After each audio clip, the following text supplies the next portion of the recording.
Hi, and welcome to Jen's Cakes and Crafts. I'm Jen. I enjoy baking, doing crafts, and photography. Today, I'm going to give a recipe on how to make homemade peanut butter fudge. It's a recipe that my mother gave me. So to start with, you're going to need 4 cups of sugar, 10 ounces of evaporated milk, peanut butter. You can use with nuts or without nuts, but you're going to need the 16 ounce plus the 3 ounce, so it's a little over a pound. 7.5 ounces of fluff, 2/3 cup of flour, a stick of butter, a real strong spoon, and I'm using a 9x13 pan. I have it covered with foil, but you can use any pan you want, depending on the thickness of the fudge you want. So, let's go. Okay, first I'd like to put it on medium heat. Then I'm going to add the 4 cups of sugar. I have everything in bowls already measured out. Believe me, it's going to be a lot easier. So the sugar goes in first. We have a stick of butter.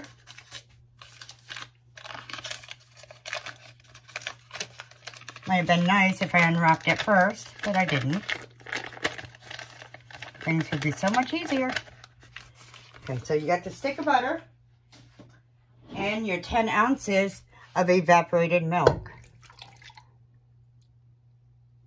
So there's that.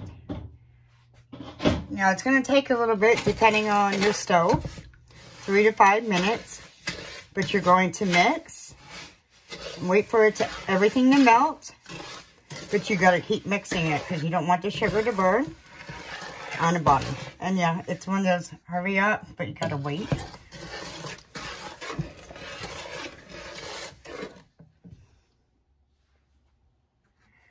So as we're waiting for this to melt, I live here in the Adirondacks in the upstate New York area. It's about, I don't know, 45 minutes to an hour from Lake Placid, where the Olympics were.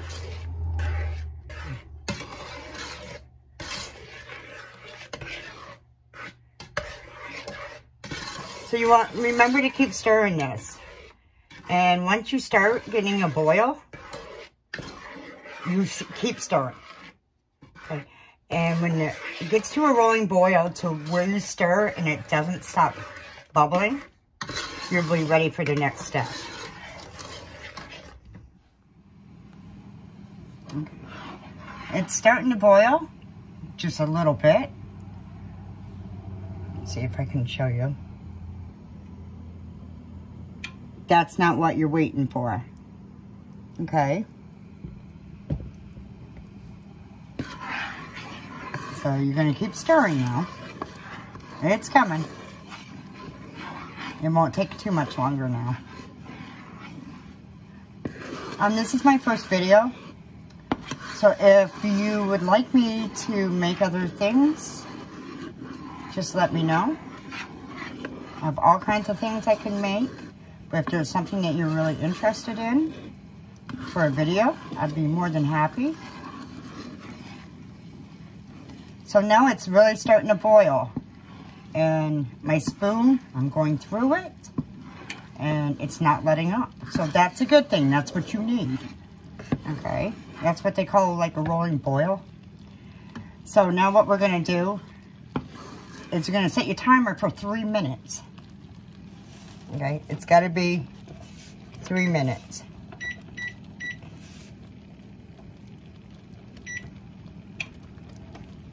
See, I just hit the wrong thing.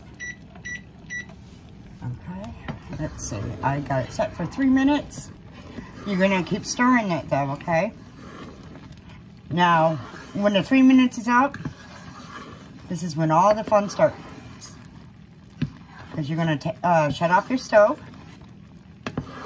I usually leave it on the burner even though it's off because it helps give that little extra heat. And then you're going to add all your ingredients. So, And that 3 minutes is going to seem forever. But I think the 3 minutes, when it takes that long to boil, it helps thicken it.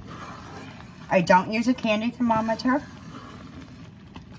And you do not need to refrigerate this once it's been made. You can leave it out.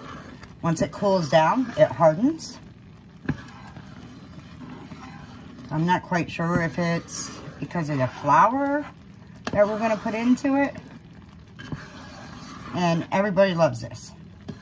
I don't eat the fudge, but everybody at work, they love it. So I make it for Christmas, for birthdays for them. So, and I think you'll like it too if you like fudge. Now you can also make chocolate fudge. All you need to do is swap out your peanut butter for a bag of chocolate chips.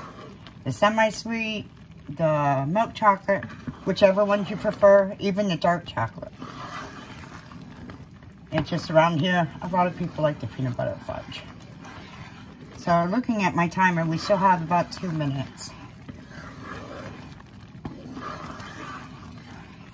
You see how it's really rolling? It's not stopping. This is definitely what you want, but you gotta keep stirring. Because you might start seeing little brown dark spots. That's gonna be your sugar. It's okay. You might get a couple of them, and that's fine. Just keep stirring, okay? Okay, my clock says 1 more minute, so you might hear the buzzer pretty soon.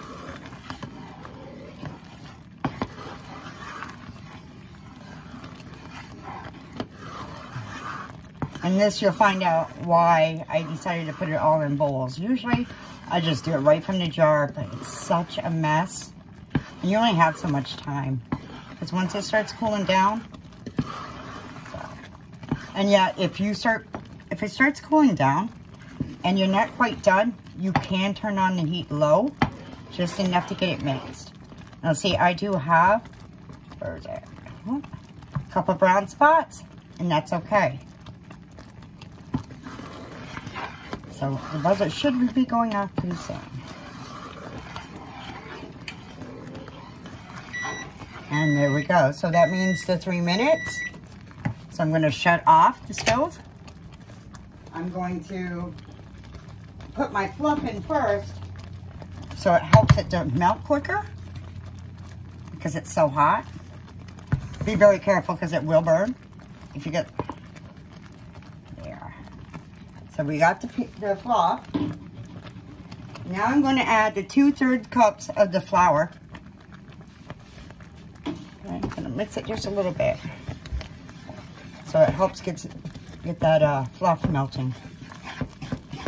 Because the fluff always seems like it takes the longest to melt. Okay, and while that's going, I'm going to go ahead and start putting the peanut butter in. Remember, it's the 16-ounce jar plus the 3 ounces. And there. Now we're just going to keep mixing it. This is where you need the arm power and a good strong spoon.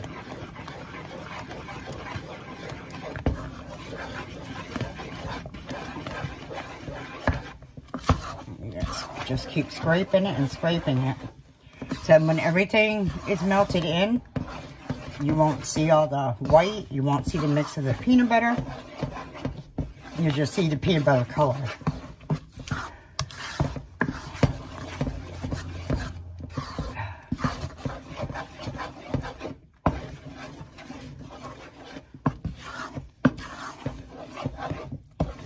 And when you guys do try and make this, will you let me know how it turned out for you? I'd appreciate that. And if there's any tips on maybe for me to do it a different way, please share with me. I'd appreciate that too. There. It's getting there.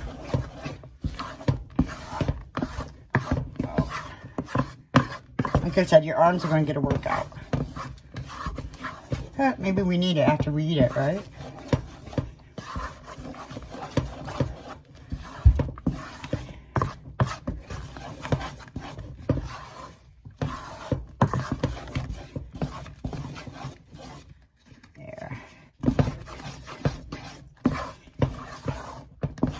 And sometimes you can start feeling it thicken up. If you keep mixing and you don't feel it even thickening up, that might be a small problem. It may not end up thickening up as it cools.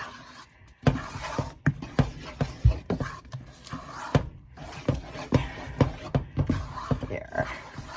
So what I'm going to do is now I'm going to put it into the 9x13 pan. Okay, and here we go. Like I said again, you can make it any size you want just by changing the pan size. If you want it thicker, or if you want it really thin slices so you can give it to everybody. Oops. Sometimes I have to jiggle it so I get it to all parts. And there you have it. I will come back in a little bit and show you the completed project when we cut it out, open and see what it looks like. Thank you. Okay, and the finished product, the homemade peanut butter fudge. Okay. And no, I didn't put it in the fridge. I did put it outside because where I live, it's wintertime. Just to cool it off enough to show you. Okay, so we're going to take this out. Okay. There.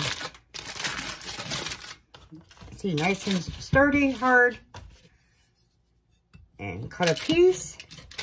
Doesn't matter what size piece you want to cut. You want to cut a little piece, huge piece. You want to eat the whole thing. Oh, just be careful. That's a lot of sugar.